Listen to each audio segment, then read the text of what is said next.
নির্বাচন নিয়ে বিএনপি নেতা হারুনুর রশিদ কিছু কথা বলছেন, আমরা একটু শুনে আসি উনি কথাটা কি বলছেন। জামাতের সেক্রেটারি যখন হেরে যায় পরওয়ার সাহেব, তখন ঢাকার জামাতের সভাপতিও হেরে গিয়েছিল।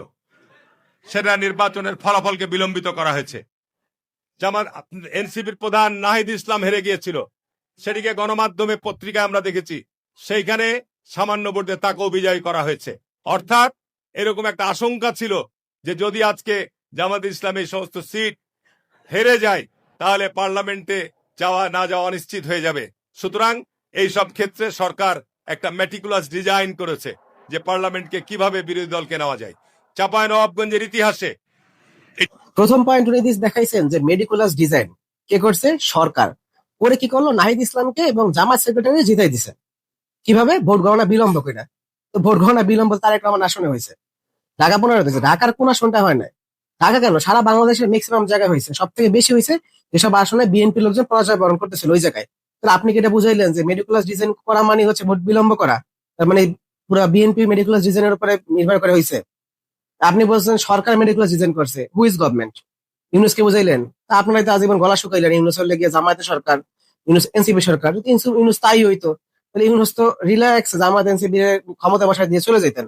তা তো উনি করেন নাই। উনি ওনার জায়গা থেকে যথেষ্ট পরিমাণ ট্রাই করছেন যে নির্বাচনটা ভালো হয়। তাহলে আপনি সরকার বলতে কারা বুঝালেন? তারেক রহমান।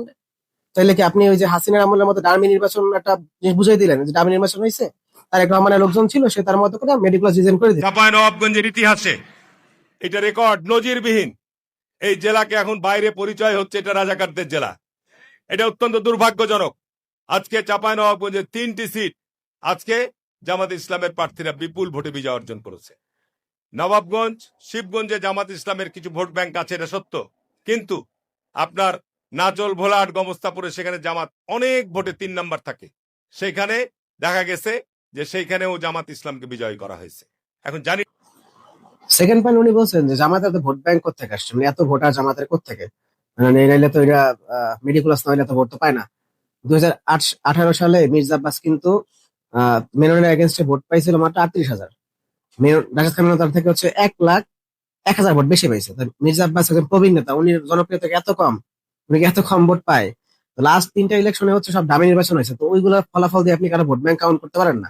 আর হলো হারুন ভাইয়ের হচ্ছে খুব লজ্জার জায়গা নাকি চাঁপাইনবাবগঞ্জ এখন রাজাকার আকড়া হয়ে গেছে। চাঁপাইনবাবগঞ্জ রাজাকার কিছু আসন পাইছে।